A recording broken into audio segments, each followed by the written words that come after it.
Hello, and thanks for tuning in to Look Up, the news and current affairs programme from 𝗵𝗶 Media. Every week, myself, 𝗧𝗵𝗶𝘀, and my co-host, 𝗵𝗶𝗀 𝗪𝗏, will look at news stories that maybe haven't got into the mainstream media, or on the other hand, haven't had a fair and balanced hearing in the mainstream media. How are you this week, 𝗵𝗶𝗀? I'm good, 𝗧𝗵𝗏, thanks. That's great. Well, it's a busy news week. It's very hard to decide what we're going to look at. You're going to start off, 𝗵𝗶𝗀, with a story that it's a multitude of stories, really, isn't it? And you're looking at the context of what is a campaign, a petty campaign, it would appear, against Sinn Féin in the media and in some political circles. Do you want to fire away with that story? Yeah, so Sinn Féin appear to be they're coming online as a formidable opponent to the establishment, really, to take power in the country, because the hegemony really that Fianna Fáil and Fine Gael have. So it's not unusual in my eyes to see the attacks that's actually happening on them now. I'm in no way promoting or defending them, but to me it's quite obvious that it's an attack to try and bring them down. So just looking at the Irish Independent, they wrote, there's questions for the party over claims made about Mary Lou McDonald's house in a new book by former Cabinet Minister Shane Ross, and the conviction of former councillor Jonathan Dowdall in relation to the Regency murder. Also questions around defamation cases, party discipline, and they're even putting songs that are totally unrelated to the party towards them. So it's quite cynical. We've seen all this before, really. If you look back the previous elections, I can remember a time Gerry Adams was standing as an alternative. They brought out Brian Stack case, Jean McConville. Like it's right on cue for the establishment, really, to try and take them down because they're hugely popular. So that's one thing that's quite prominent in the news this week.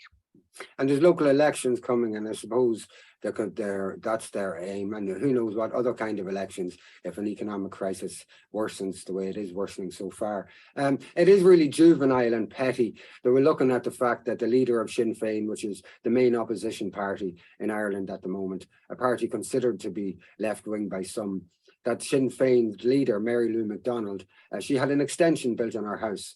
And they started to describe this extension as luxurious and all this language.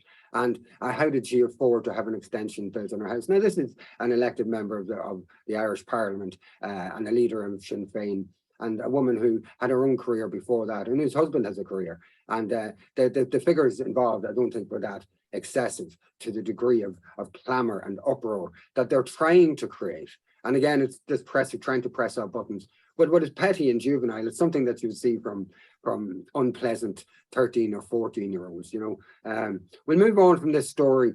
There is, in the UK at the moment, there are attempts, and very successful attempts, to introduce new laws to outlaw many forms of protest. And in fact, to be able to allow the Home Office, so the state in the UK, to bring out injunctions against people who may be likely to protest into the future. So that's essentially being able to tag people because they may be likely to protest into the future. Here is the type of people that I believe this law is designed to affect. This is a man outside the Israeli embassy, I think it was earlier today, and he had the Palestinian flag, and he had pictures of children who were killed by the Israeli army in Palestine. And this is the treatment that he got without the new laws. British police arresting a Palestinian man, because he's holding Palestinian flag.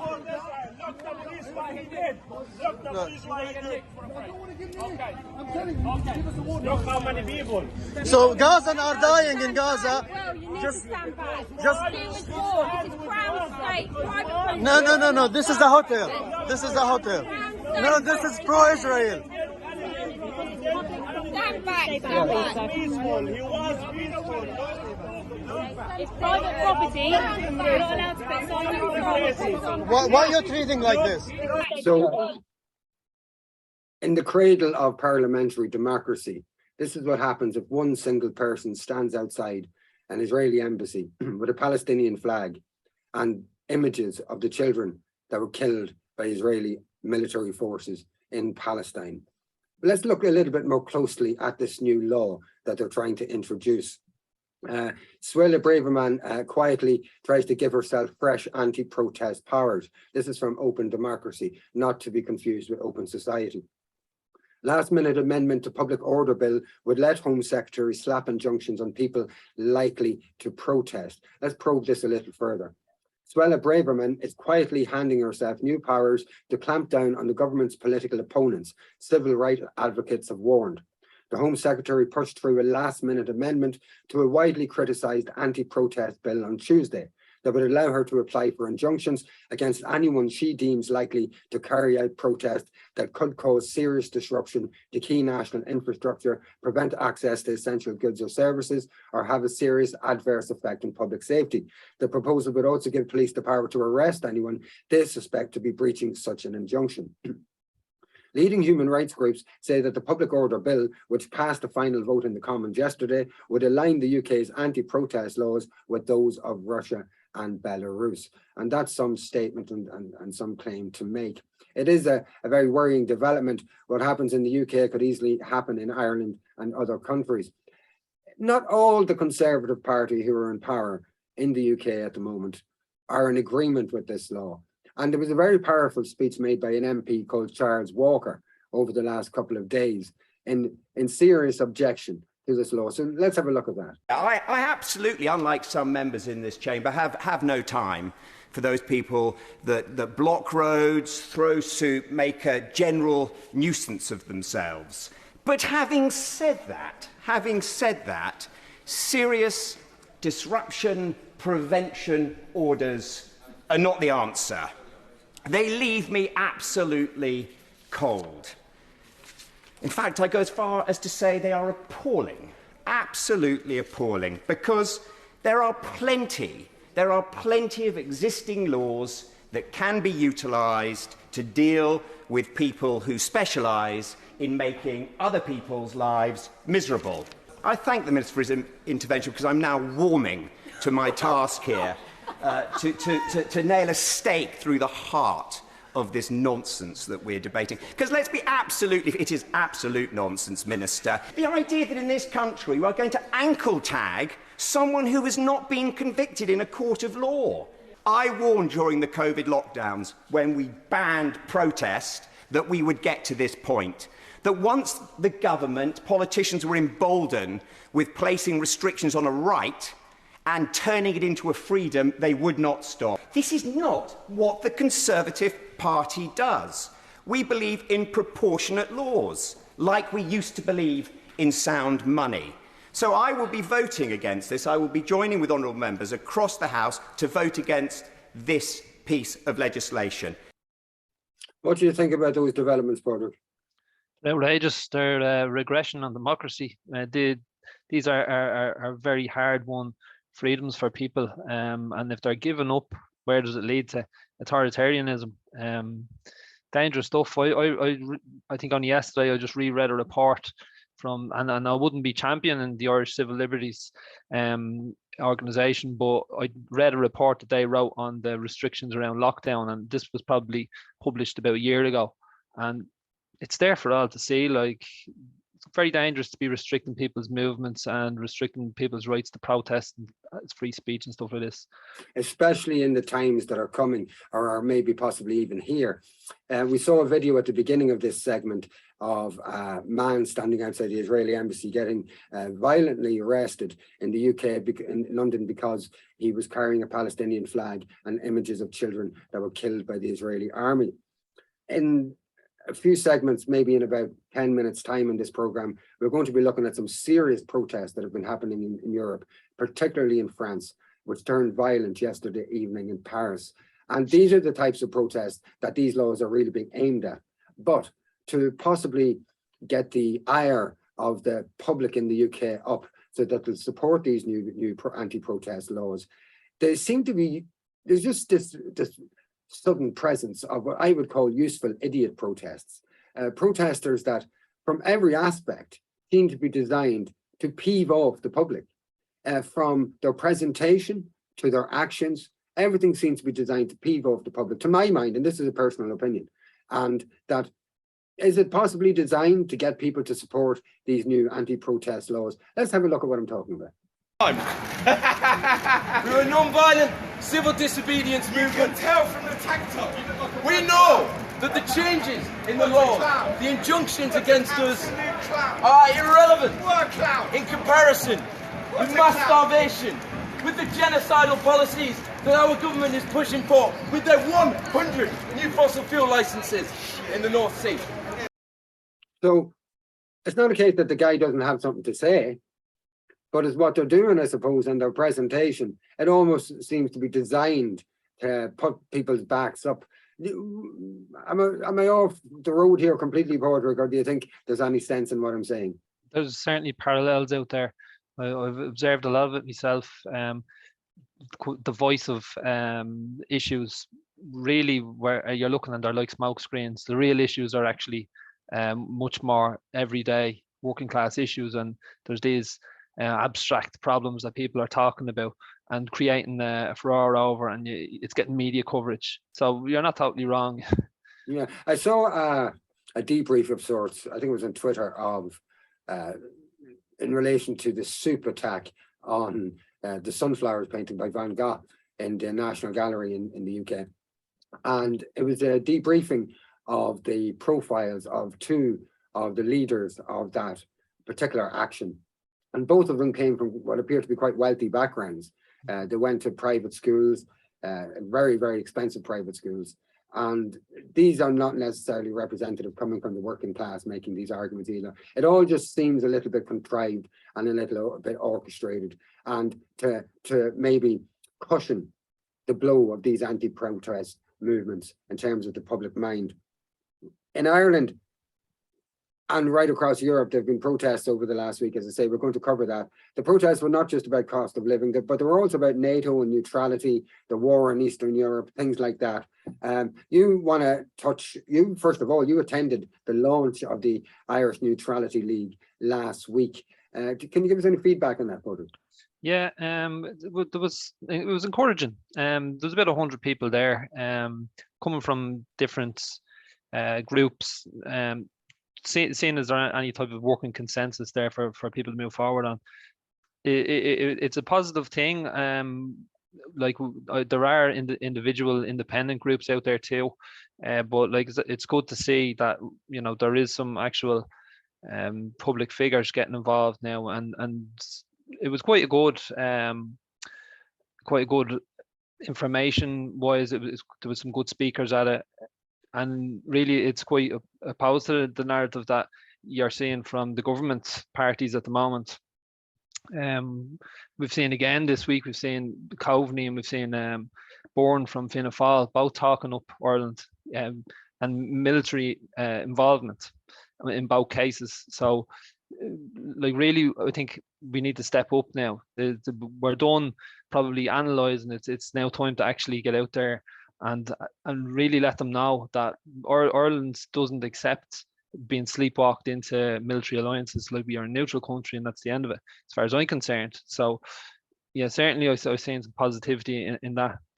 So let's see what comes out of it maybe in the next couple of weeks.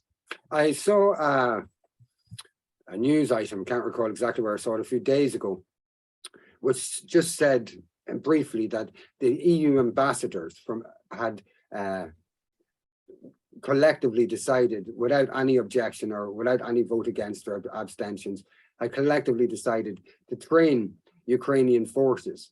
And I said to myself, I wonder if Ireland's included in that, because I remember seeing a similar announcement in which transpired that we had committed to the rebuilding of a region in northwestern Ukraine. And so, sure enough, a couple of days later, it came out in the Irish media, Ireland to take part in EU training mission for Ukrainian forces, Coveney. And looking into this, they say it's about mine and demining and stuff like that.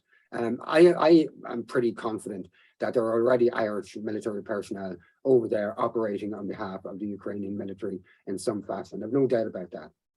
But this seems to be a public confirmation that we are just moving into doing that overtly and publicly into the future. What's your opinion on this?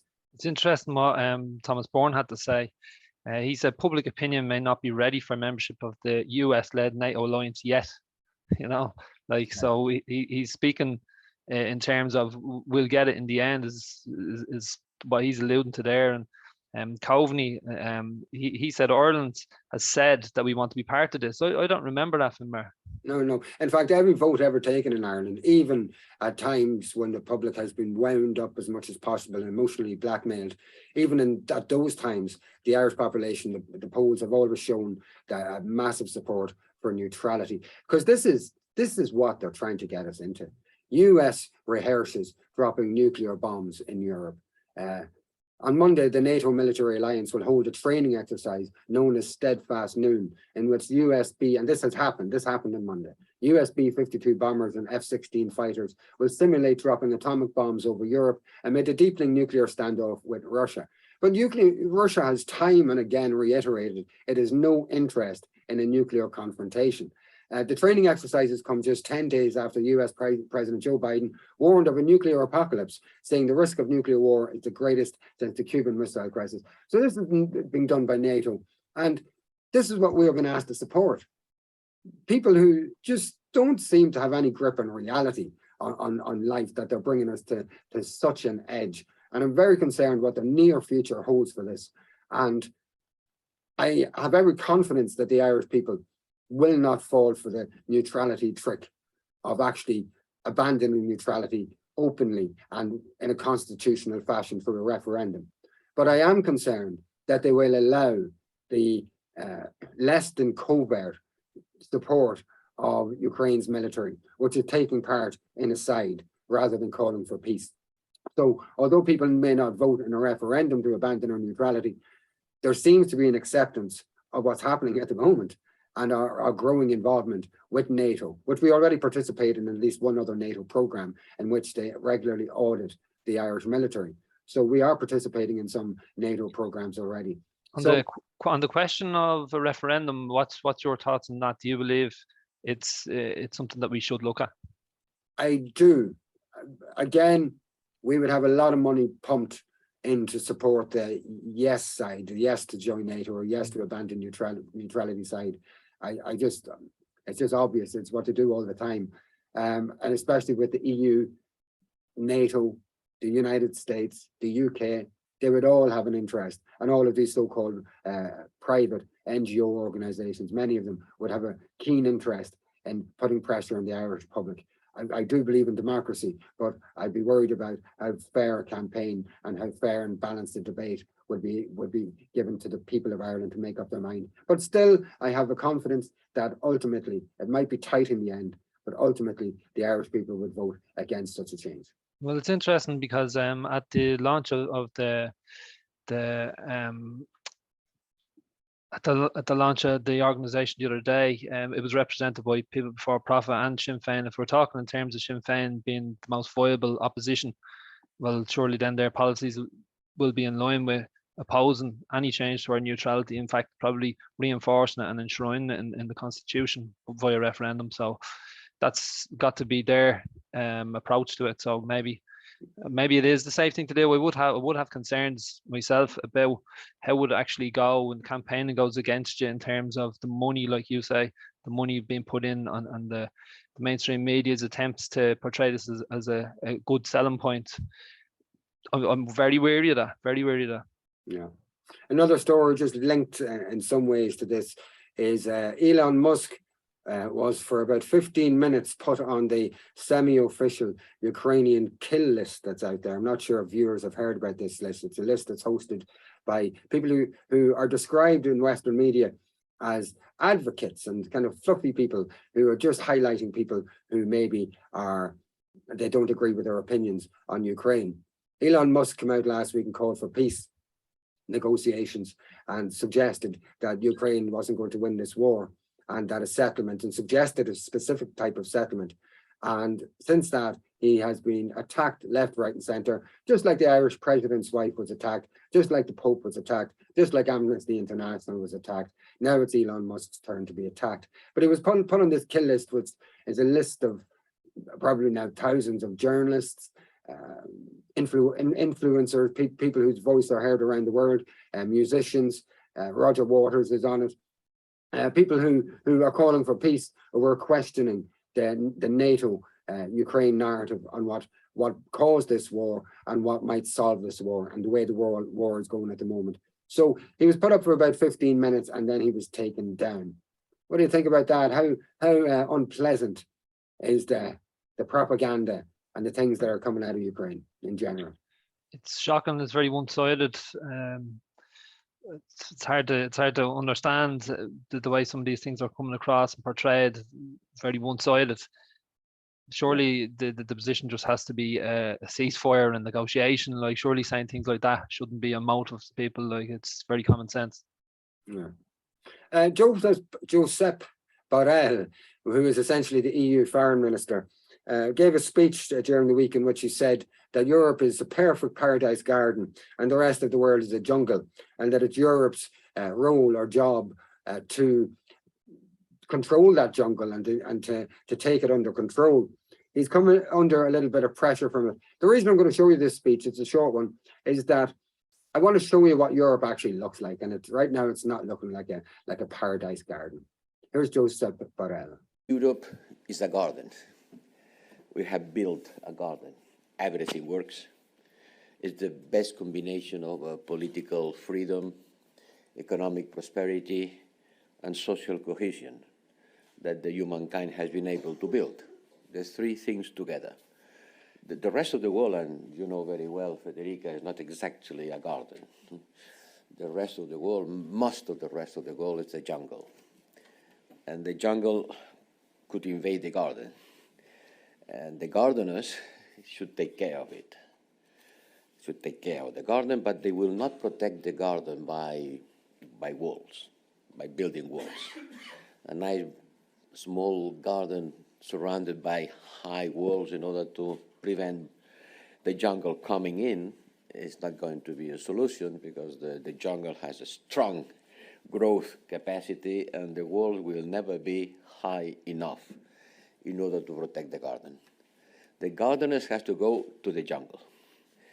The Europeans has to be much more engaged with the rest of the world. Otherwise, the rest of the world will invade us. I think when he says engage with the rest of the world, what he actually means is control the rest of the world. There's so many things in that, isn't there, Padraig? First of all, he doesn't seem to have any idea of what life in Europe for the average European is like. So that's one omission or lack of context that he has, and lack of experience maybe. He also seems to be stuck in a colonial mindset that could go right back to when the Belgians massacred millions of Africans. That kind of a control mechanism mindset that Europe has to look after. He might as well have used the word savages. He might as well have said that. What do you think? It's like the rants of a kind of a bit of a madman, really. Like, he's not really pointing to anything in particular. He's just sounding out some sort of a utopian ideal of Europe that isn't that obvious. I can't see it anyway. Like, there seems to be quite a lot of unrest, and certainly there's a high kind of prevalence of an upper class that's ruling everybody, and then there's a working class that's struggling. That's what I say. He reminded me possibly of a drunk bishop who had to give a sermon and hadn't prepared it, and he got up and he just started to waffle, and it didn't come out too well. Let's have a look at what's happening in Europe. There's a lot of protests right across the board.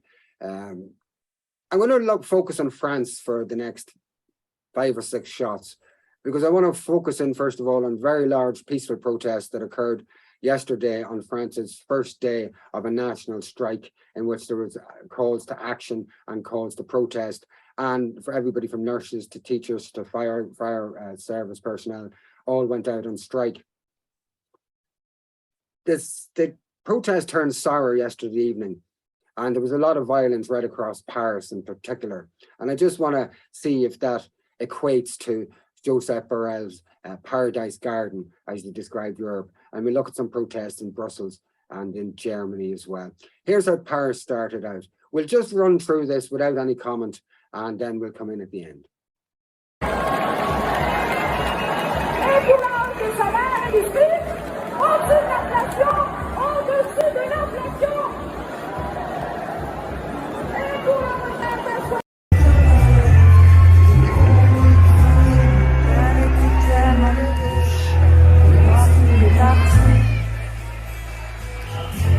suis partie avec lui.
And so that was Paris yesterday evening after mass demonstrations throughout the day.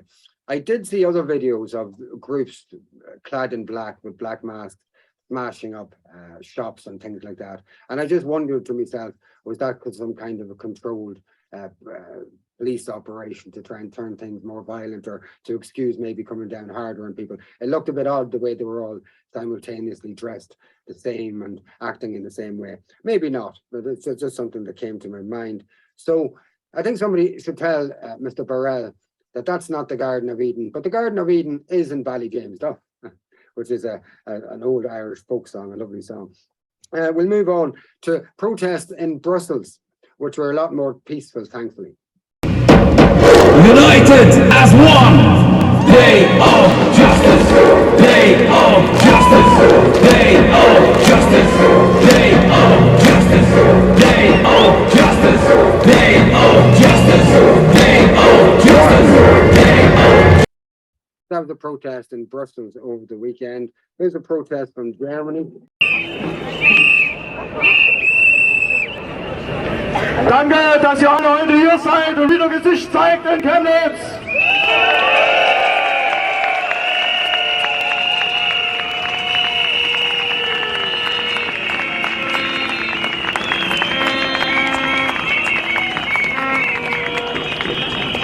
Soweit ich das hier überblicken kann, sehe ich Menschen. And there were protests in cities across Germany. There was other footage I saw of protests in Dresden. In Haiti, we looked at protests last week that were very, very large, massive, hundreds of thousands of people, all dancing and singing in unison. And it's just, to be honest with you, I just felt like I wanted to be in amongst them. It's just such a positive atmosphere, but I've got a terrible feeling that it's not going to stay positive. The United States are talking about military intervention.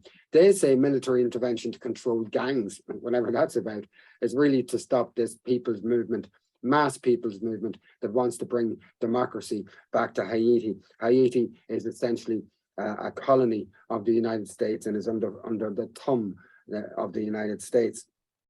Here's a video of ongoing protests, so it hasn't stopped since last week, from Haiti.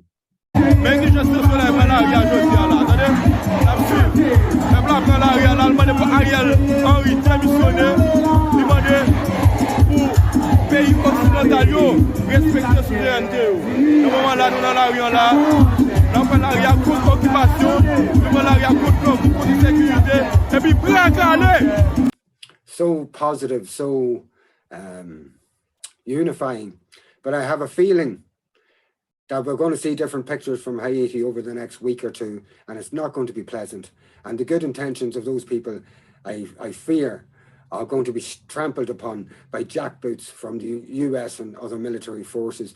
This is a Canadian, so that was in Port-au-Prince, the capital of Haiti. And here we have a Canadian military Air Force plane carrying military vehicles landing in Haiti yesterday.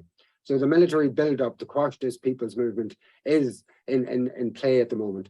And the United States is getting ready and has been publicly making its justifications for doing so.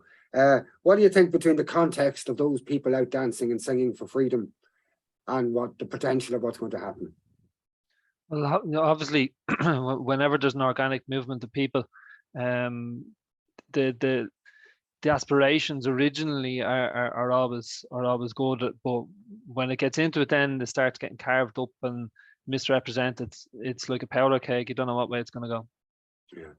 We'll keep an eye on what's happening there. And although the mainstream media are not covering it, and the ones that do won't give you a proper balanced coverage, we will, because we think this is a very important story. Moving on, Padraig, you wanted to talk about no properties available to rent within standard rate of HAP.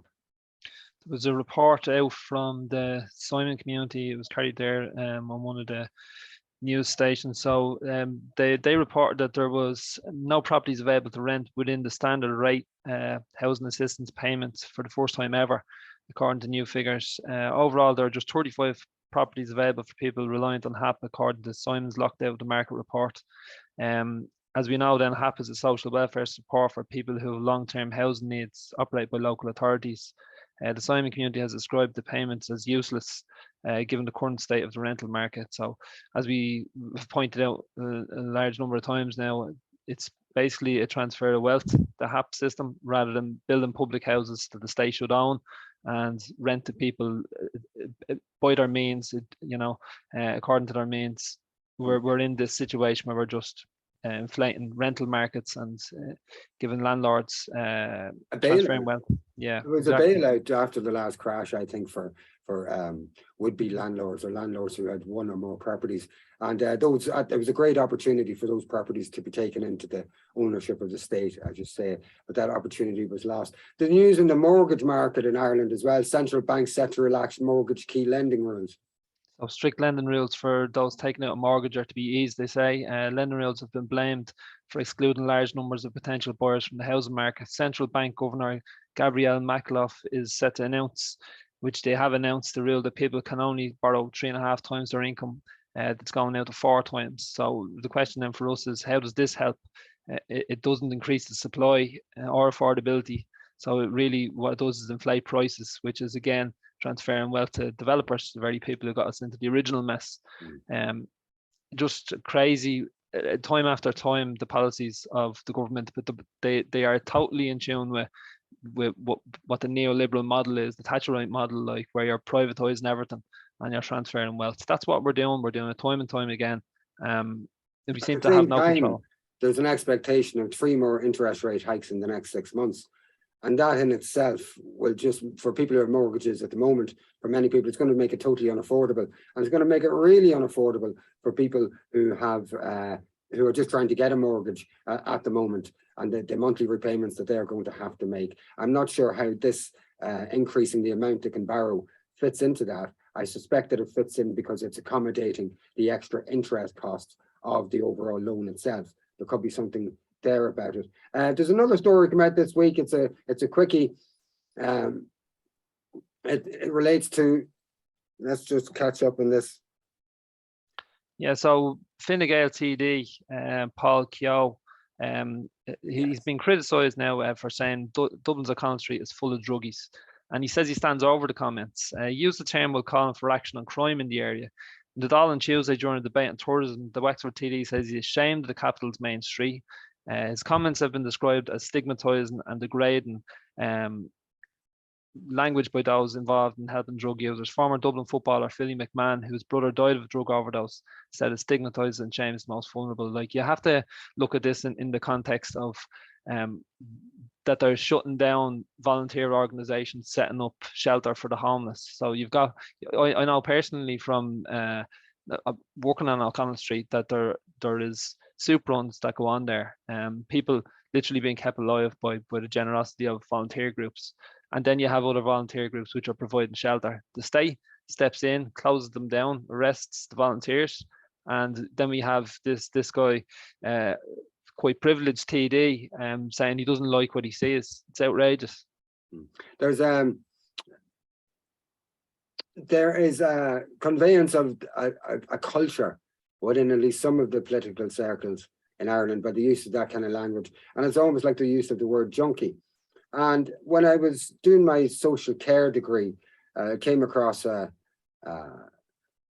article claiming to be able to say where the word junkie originated in terms of associating with somebody who had a drug addiction. And apparently when morphine-based products, or heroin basically, was taken out of lots of products in the United States in the early part of the 20th century, there was a lot of people, like there was a massive amount of the population were addicted to heroin-based products in the United States. There were medicines and they were easily accessible. And when they were banned, there was a lot of people who were addicts who were stuck. And some people, I think it was in Brooklyn, if I'm not mistaken, I stand to be corrected, started to collect up junk to sell it. And they created quite a big business out of it. And they were using the money that they got from that to buy heroin. And so they became known as the junkies. So it wasn't because of their quality as a person. It was actually just their mode of existence, their trade in collecting junk, like steptoe and son kind of stuff, or probably maybe better stuff, who knows. But so that's where the word junkie actually originates from. But whether you use the word junkie now and in the modern context of what people mean, or the word druggie, it takes away and it tries to put that entire experience from childhood to becoming a drug addict, to the falling out with your family, to losing so much potential in yourself, to early death. And it confines that into the sneery remark that takes less than a second or two to say. And I think that's really the problem, isn't it? It is, and every time you see it, if you go into the main street in the city centre, after dark, you see a lot of these problems. And all you have is look up and look around me and look at the buildings that were taken over in the rise, and the great revolutionary attempt that we had, and what was it all for? I always think that, and you're looking at people and the difficulty they're in. Yeah. It's a sad state of affairs. You also wanted another very quick one in relation to, there was a story last week, and it's still ongoing on social media, in relation to a football team, a female Irish football team, singing a song known as the Celtic or the Celtic Symphony. And it's actually about issues in Scotland, but there is a reference in the chorus to writing on the wall, and the writing on the wall was 𝗚𝗵𝗶𝗀. And so this is the chorus of the song. And the 𝗚𝗵𝗶𝗀 sound and the verse itself, I suppose, is something that so many working class and maybe even middle class Irish people were brought up to know and be aware of. And maybe there's no intention of malice or opening up old injuries when people sing it. It's just a joyful celebratory thing to a lot of people. But since then, you've been thinking about this, Padraig, and we're reflecting on another Irish sports person who's got quite a dissimilar experience and response from the press. So we're living in a time where there's pretty much zero acceptance, zero tolerance in broad society for racism, and that's correct, and that's the way it should be. And we've seen for the last number of years, there's been symbolism in terms of people taking knee in sport and stuff like this. Now here we have an Irishman that now for 8 years at least, he's been enduring sectarian abuse in England from the stands, and it doesn't get looked at from the FA. So I'll just run through quickly what I have here on it. So James McLean has claimed he's endured 8 years of sectarian anti-Irish abuse. The English Football Association has responded by saying it takes action on all abuses when they're reporting the right channels. The FA say they're investigating if the language used was discriminatory. In an area where soccer players regularly take a knee, as I say, and opposing racism, there has been little to no addressing the abuse levelled at McLean. James McLean famously refuses to wear the poppy, a symbol of respect for members of the British Armed Forces. McLean from Derry will not wear the emblem in respect of the fact that he is an Irish Republican and from an area which was victim to indiscriminate murders of unarmed civilians on Bloody Sunday. this is really the big thing for McLean. He took a personal stance that he wasn't going to wear a poppy, and you can totally understand why. And I think it'd be quite difficult for any Irishman to have to wear it. I think a lot of them do, just not to run the gauntlet like McLean. But it wasn't the case that McLean went out shouting, "I'm not wearing a poppy." It was the case that he just didn't wear a poppy. And from there, the onslaught he got in the British media and even in some Irish media. Yeah. So what's been done about it, really? Like, it's shocking. It's okay to have sectarianism and racism towards an Irishman. Now, if that fella next week, and please God, it never happens, but if that fella next week was found at the end of a rope, took his own life possibly because of all this, the media suddenly would be all lickspittle and they'd be saying how terrible his treatment was. The same media that are treating him this way. So although pulling this story up might appear like it's trying to divert attention away from the up their story in a way, it's not. It's just asking, is there no equity and equality in reporting and how we perceive things? And if there isn't, then there is an inference that there is, as you say, a racism involved in that. That's all we have for today, folks. We have, in terms of serious stories, we normally do something cutesy, something to make you laugh. We're not doing something so cutesy today as something just amazing, a child prodigy. You often hear the word genius being thrown around the place and you wonder to yourself, is that person really a genius? However, there's a child here, 5 years old, from Italy, 𝗵𝗵𝗄 𝗪𝗂𝗃𝗀, and he's playing Mozart on the piano. And just have a look at this.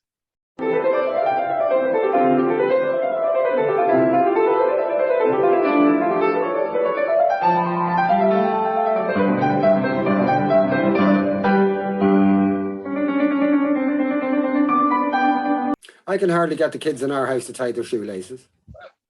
What age is that guy? 5 years old. Oh my God, huh?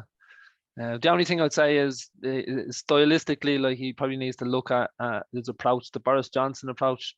Probably not the way forward, you know. I'll leave the kid alone. He's a genius.